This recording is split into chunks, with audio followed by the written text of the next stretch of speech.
आज है 4 जून 2024 दिन मंगलवार। Welcome back to clean news UP. चलिए देखते हैं उत्तर प्रदेश की 25 फटाफट बड़ी खबरों को। यूपी में 81 जगह पर होगी मतगणना।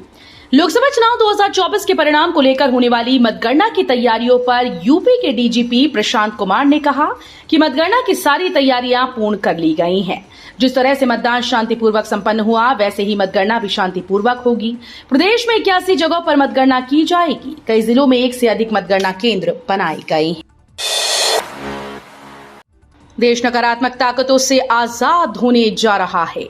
सपा अध्यक्ष अखिलेश यादव ने लोकसभा चुनाव 2024 के परिणाम घोषित होने से पहले मीडिया को संबोधित करते हुए ये दावा किया कि आज 4 जून को देश नकारात्मक शक्तियों से आजाद होने जा रहा है। इस दौरान उन्होंने मोदी सरकार के 10 साल के कार्यकाल पर बयान दिया। मुद्दों के सहारे मोदी सरकार के कार्यकाल पर सवाल उठाए। अखिलेश यादव ने कहा कि भाजपा के झूठे राष्ट्रवाद ने देश को नुकसान पहुंचाया। बस एक क्लिक पर बीएचयू के 89 साल पुराने शोध होंगे सामने। बस एक क्लिक और काशी हिंदू विश्वविद्यालय के 89 साल पुराने शोध की थीसिस स्क्रीन पर। बीएचयू में शोध कार्यों की थीसिस को तेजी से डिजिटलाइज्ड किया जा रहा है। विश्वविद्यालय की सेंट्रल लाइब्रेरी ने अब तक विभिन्न विभागों में कराए गए शोध की 8148 थीसिस डिजिटलाइज्ड कर दी हैं। उत्तर प्रदेश सरकार ने कर दी बड़ी पहल, पर्यटन हब बनेगा। उत्तर प्रदेश सरकार ने एक बड़ी पहल कर दी है। उत्तर प्रदेश की सरकार पूरे उत्तर प्रदेश के धार्मिक स्थलों को पर्यटन हब के रूप में विकसित करना चाहती है। उत्तर प्रदेश सरकार का मानना है कि उत्तर प्रदेश में पर्यटन की अपार संभावनाएं मौजूद हैं। उत्तर प्रदेश में पर्यटन को बढ़ावा देकर प्रदेश की आर्थिक दशा में बड़ा परिवर्तन किया जा सकता है। यूपी में गंगा समेत कई नदियों का प्रदूषण स्तर होगा कम। गंगा में सफाई पर मचे सियासी बवाल के बीच नमामि गंगे योजना से राहत भरी खबर आई। नमामि गंगे का दूसरा चरण पूरा होने पर गंगा में प्रदूषण का स्तर तो कम होगा ही, जलधारा भी निर्मल होगी। यही नहीं, सीवरेज क्षमता में भी 3108 MLD तक की अभूतपूर्व वृद्धि होगी। राष्ट्रीय स्वच्छ गंगा मिशन के पदाधिकारियों ने बताया कि नमामि गंगे योजना 2014 में शुरू हुई थी। इसके तहत गंगा समेत इसकी सहायक नदियों में प्रदूषण कम करने और सीवरेज क्षमता बढ़ाने पर खासा ध्यान दिया गया। आज 4 जून को कुछ रास्ते होंगे बंद। नोएडा ट्रैफिक पुलिस ने जारी की एडवाइजरी। उत्तर प्रदेश के गौतम बुद्ध नगर ट्रैफिक पुलिस की ओर से ट्रैफिक डायवर्जन प्लान जारी किया गया है। ट्रैफिक पुलिस की ओर से आज 4 जून को लोकसभा चुनाव 2024 की होने वाली मतगणना के दौरान दैनिक यात्रियों को किसी प्रकार की परेशानी न हो, इसके लिए एडवाइजरी जारी कर दी गई। मतगणना के मद्देनजर कुछ नियमित रूट बंद किए गए, कुछ रूट डायवर्ट किए गए। नियमित यात्रियों की परेशानी को कम करने के लिए नोएडा ट्रैफिक पुलिस ने अपील की। महंगाई का बड़ा झटका। अमूल के बाद मदर डेयरी ने महंगा किया दूध। अमूल के बाद मदर डेयरी ने भी दूध की कीमतों में इजाफा कर दिया है। दिल्ली एनसीआर में मदर डेयरी के दूध के दाम बढ़ा दिए गए। मदर डेयरी ने कीमतों में बढ़ोतरी की वजह पिछले 15 महीने में लागत में वृद्धि को बताया। सभी प्रकार के दूध की कीमतों में वृद्धि सोमवार से दिल्ली राष्ट्रीय राजधानी क्षेत्र के साथ साथ अन्य बाजारों में भी लागू हो गई। गौर करने वाली बात यह है कि देश के सबसे बड़े डेयरी ब्रांड अमूल ने रविवार रात को दूध की कीमतों में बढ़ोतरी का ऐलान किया था। जून में इस तारीख को 400 केंद्रों पर होगी यूपी बीएड प्रवेश परीक्षा। उत्तर प्रदेश बीएड संयुक्त प्रवेश परीक्षा 9 जून को आयोजित की जाएगी। लगातार दूसरी बार बुंदेलखंड विश्वविद्यालय को ये परीक्षा कराने के लिए जिम्मेदारी दी गई। विश्वविद्यालय ने इस परीक्षा के लिए तैयारियां पूर्ण कर ली हैं। परीक्षा के लिए एडमिट कार्ड जारी कर दिया गया। अभ्यर्थी बुंदेलखंड विश्वविद्यालय की आधिकारिक वेबसाइट www.bujjhansi.ac.in पर जाकर एडमिट कार्ड डाउनलोड कर सकते हैं। किसानों की नाराजगी से घिरे अजय मिश्र टेनी लगा पाएंगे हैट्रिक या होगा उलटफेर। खीरी लोकसभा सीट पर इस बार बसपा के प्रत्याशी अंशय कालरा के आने के बाद मुकाबला काफी रोचक रहा है। निर्णय जो भी आए, लेकिन हार जीत का अंतर काफी कम होगा। भाजपा नेता और 2 बार के सांसद अजय मिश्र टेनी किसानों की नाराजगी से घिरे हैं। हालांकि वो खुद की जीत सुनिश्चित मान रहे हैं। यमुना प्राधिकरण अवैध कॉलोनीज पर सख्त, 35 कॉलोनी तोड़ी जाएंगी। Yamuna expressway industrial development authority ने अपने क्षेत्र में तेजी से बढ़ती अवैध कॉलोनीज पर शिकंजा कसने का फैसला लिया। ईडा के मुख्य कार्यपालक अधिकारी डॉक्टर अरुणवीर सिंह ने सोमवार को बताया कि प्राधिकरण ने 35 अवैध कॉलोनीज को चिन्हित किया और उन्हें तोड़ा जाएगा।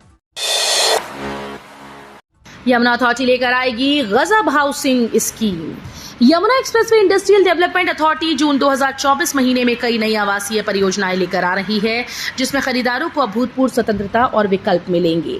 कुल मिलाकर नोएडा एयरपोर्ट के पास जो लोग घर बसाने का सपना देख रहे हैं, उन सपनों को यमुना प्राधिकरण पूरा करने में लगा है। इस खास परियोजना के बारे में मुख्य कार्यपालक अधिकारी डॉक्टर अरुणवीर सिंह ने सोमवार को जानकारी दी। राम मंदिर की तरह मथुरा काशी का भी जल्द भेजेंगे निमंत्रण। विश्व हिंदू परिषद के राष्ट्रीय अध्यक्ष आलोक कुमार सिंह ने कहा कि लोग राम मंदिर की तरह काशी व मथुरा में भगवान के दर्शन करना चाहते हैं। सच हमारे साथ है, तथ्य हमारे साथ है। जल्दी ऐसा समय आएगा जब राम मंदिर की तरह काशी और मथुरा आने के निमंत्रण भेजेंगे। इसके लिए तैयार रहिए। राम मंदिर का सपना साकार हो चुका है, जन संभावनाएं भी हमारे पक्ष में हैं। कानपुर का नतीजा सबसे पहले गाजियाबाद का अंत में। लोकसभा चुनाव 2024 के 7 चरणों की वोटिंग संपन्न होने के बाद अब आज 4 जून को होने वाली मतगणना और नतीजों की घोषणा की तैयारी शुरू हो जाएगी। यूपी की सभी 80 लोकसभा सीटों पर मतगणना सुबह 8 बजे शुरू होगी। सबसे पहले पोस्टल बैलेट की गिनती शुरू होगी। पोस्टल बैलेट की गिनती शुरू होने के आधे घंटे बाद ईवीएम के वोटों की गिनती शुरू होगी। यूपी की 79 सीट बसपा जीत रही। मायावती के कैंडिडेट ने दावा करने में वाराणसी को भी नहीं छोड़ा।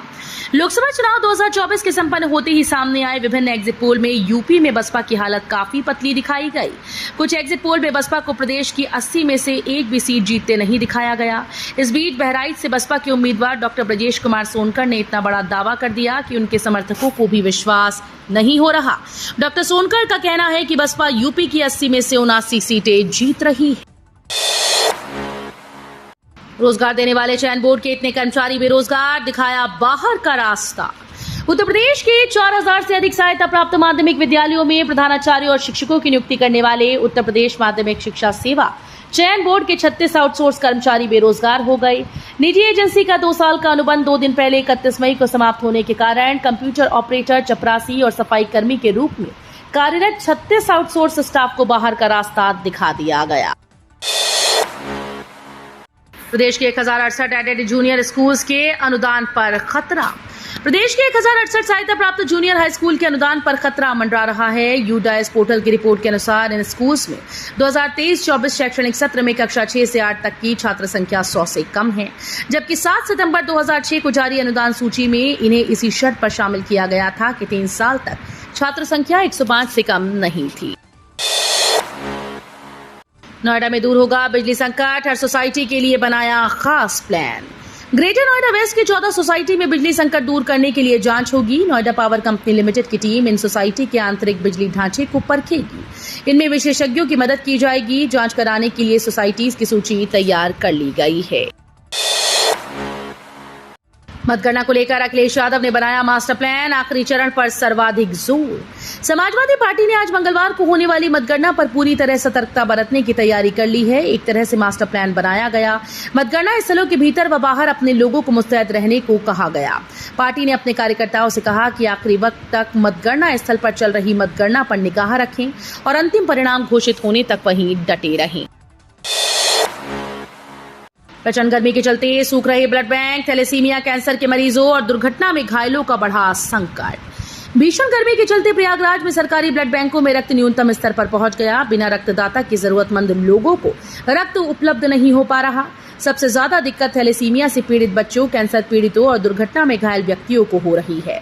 इसका मुख्य कारण पिछले 2 महीने से पड़ रही भीषण गर्मी है, जिससे सामाजिक संस्थानों की ओर से भी रक्तदान शिविर नहीं आयोजित किए गए।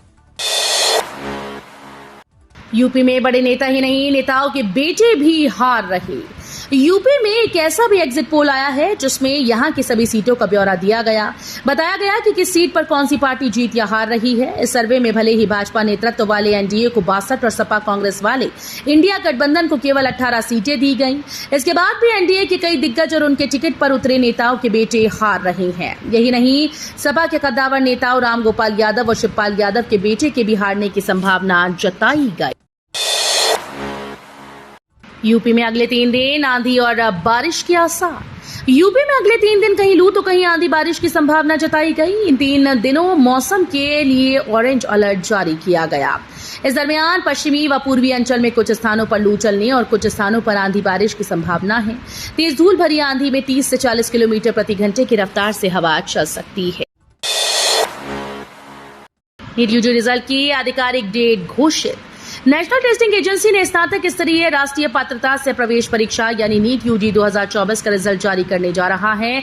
नीट यूजी परीक्षा 5 मई 2024 को आयोजित की गई। नीट यूजी की प्रोविजनल आंसर की 29 मई 2024 को प्रकाशित की गई।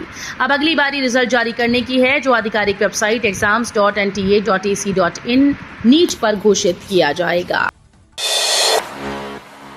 राम दरबार के विग्रहों संग 14 मंदिरों की मूर्तियों के निर्माण पर आज से मंथन। राम मंदिर के साथ श्री राम जन्मभूमि परिसर में निर्माणाधीन कार्यों की गति कितनी तेज है, इस बात का अंदाजा इसी बात से लगाया जा सकता है कि निर्माण की प्रगति समीक्षा हर सप्ताह जहां वर्चुअल रीति से हो रही है, तो भौतिक सत्यापन के साथ प्रगति समीक्षा हर पखवाड़े की जा रही है। बीते 24-25 मई को हुई भवन निर्माण समिति की बैठक के बाद एक बार फिर से भवन निर्माण समिति चेयरमैन नृपेंद्र मिश्र अयोध्या पहुंचे। रिजल्ट से पहले बंबन शेयर बाजार, सच हो रही मोदी की 4 जून वाली भविष्यवाणी। प्रधानमंत्री नरेंद्र मोदी ने संसद और अपने इंटरव्यू में कहा था कि सरकारी कंपनीज में पैसा लगा दें, क्योंकि 4 जून को शेयर मार्केट उड़ान भरने वाला है। पीएम मोदी की यह भविष्यवाणी एग्जिट पोल के नतीजे आने के बाद ही सही साबित हो गई। लोकसभा चुनाव के नतीजे 4 जून यानी आज आने वाले हैं, लेकिन 3 जून को ही share market all time high पर पहुंच गया। बिना लिखित परीक्षा के सीआरपीएफ में नौकरी पाने का मौका। केंद्रीय रिजर्व पुलिस बल में नौकरी पाने की ख्वाहिश रखने वाले उम्मीदवारों के लिए बढ़िया मौका है। इसके लिए सीआरपीएफ ने फिजियोथेरेपिस्ट के पदों पर बहाली निकाली। अगर आप भी इन पदों पर आवेदन करने का मन बना रहे हैं, तो आधिकारिक वेबसाइट crpf.gov.in के जरिए अप्लाई कर सकते हैं। तो ये थी आज की 25 फटाफट बड़ी खबरें। अगर आपको न्यूज पसंद आई हो तो वीडियो को लाइक और शेयर जरूर करें। धन्यवाद।